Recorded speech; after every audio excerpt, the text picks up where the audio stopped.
ৰাজ্যত এতিয়া বান বিভীষিকা পানী কিছু কমিলেও অপৰিৱৰ্তিত মানুহৰ দুখ দুৰ্দশা কেৱল বানপানীৰ বাতৰি সম্প্ৰচাৰ কৰাতেই ব্যস্ত নাথাকি আপোনাৰ আপোন চেনেল এনবি নিউজে সামাজিক দায়বদ্ধতাৰে কৰি গৈছে কিছু কাম বানত দুৰ্গতসকলক সাধ্যানুসৰি সহায় কৰাৰ চেষ্টা কৰিছে এনবি নিউজৰ চিএমডি নৃপেন দাসৰ উদ্যোগত ৰাজ্যৰ বিভিন্ন স্থানত বানাক্ৰান্তক খাদ্য সামগ্ৰী প্ৰদান কৰা হৈছে বৃহস্পতিবাৰে নগাঁৱৰ কামপুৰ আৰু শুকুৰবাৰে যোৰহাটৰ জাজিমুখৰ লগতে মৰিগাঁৱৰ মায়ঙত 5 শতাধিক পৰিয়ালক খাদ্য সামগ্ৰী যোগান ধৰা হৈছিল শনিবাৰেও অব্যাহত থাকে এনবি নিউজৰ এই ধাৰা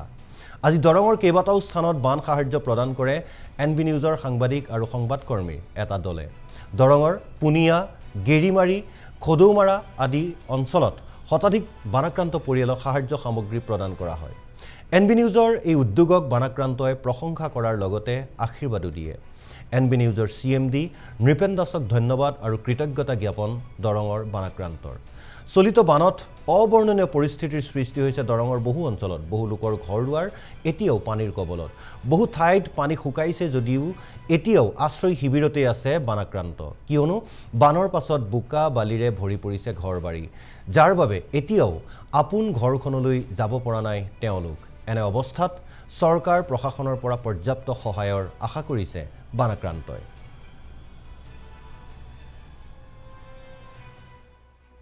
অতিকে দুখৰ মানে আৰু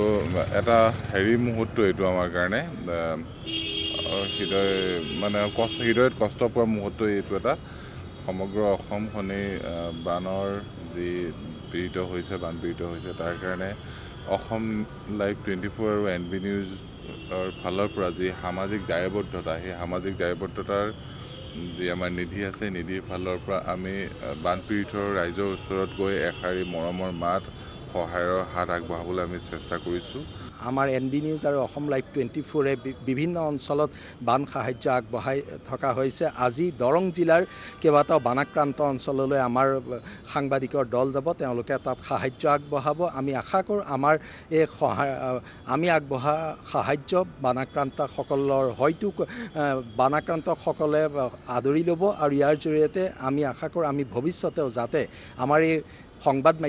সংবাদ গোষ্ঠীৰ তৰফৰ পৰা অধিক সামাজিক দায়বদ্ধতাৰ কাম আগবঢ়াই নিব পাৰোঁ তাৰ কাৰণে ৰাইজৰ পৰা বিচাৰিছোঁ আশীৰ্বাদ আৰু সহযোগিতা চৰকাৰৰ ফালৰ পৰা এতিয়া আমি একো সুবিধা বিচাৰি নাপাওঁৱে একোৱে নাই আমাৰ গোটাই ঘৰখন চেজ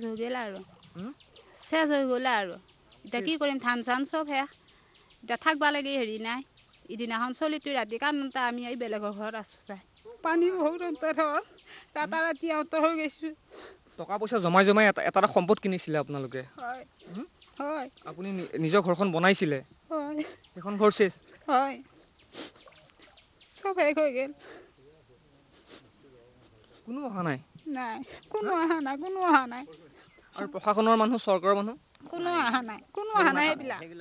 নাই সেইবিলাক মানে গোটেই সম্পদখিনি চেছ আপোনালোকৰ হয় চব শেষ হৈ গৈছে নৃপেন দাস ডাঙৰীয়াক ধন্যবাদ দিছোঁ আমাৰ একবুক পানীত পৰি আহি তেওঁলোকে আজি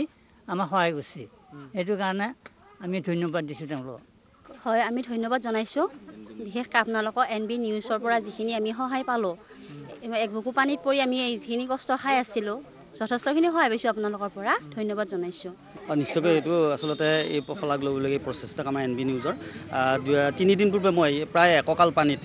এই অঞ্চললৈ আহিছিলোঁ মৰণক শৰণ দি আচলতে এককাল পানীত খোজকাঢ়ি এই পানীত এই স্থানত উপস্থিত হৈছিল আৰু যি ৰাইজৰ দুৰ্দশা যি দুৰ্দশা আচলতে দাঙি ধৰিবলৈ চেষ্টা কৰিছিল আৰু তাৰপিছতে যি এই লোকসকলৰ অৱস্থা দেখি আচলতে দুখ লাগিছিল কিছু পৰিমাণে হ'লেও আৰু যিহেতু আমাৰ এনবি নিউজৰ তৰফৰ এক বান সাহায্যৰ প্ৰচেষ্টা লোৱা হৈছিল আৰু মই অফিচৰ লগত যোগাযোগ কৰিছিলোঁ এই সংক্ৰান্তত আৰু মই এটা ধন্যবাদ দিব লাগিব আমাৰ যি editor in chief Atanu Bhuyan ডাঙৰীয়া আৰু লগতে আমাৰ চিএমডি নৃপেন দাস ডাঙৰীয়াক তেওঁলোকে এই মোৰ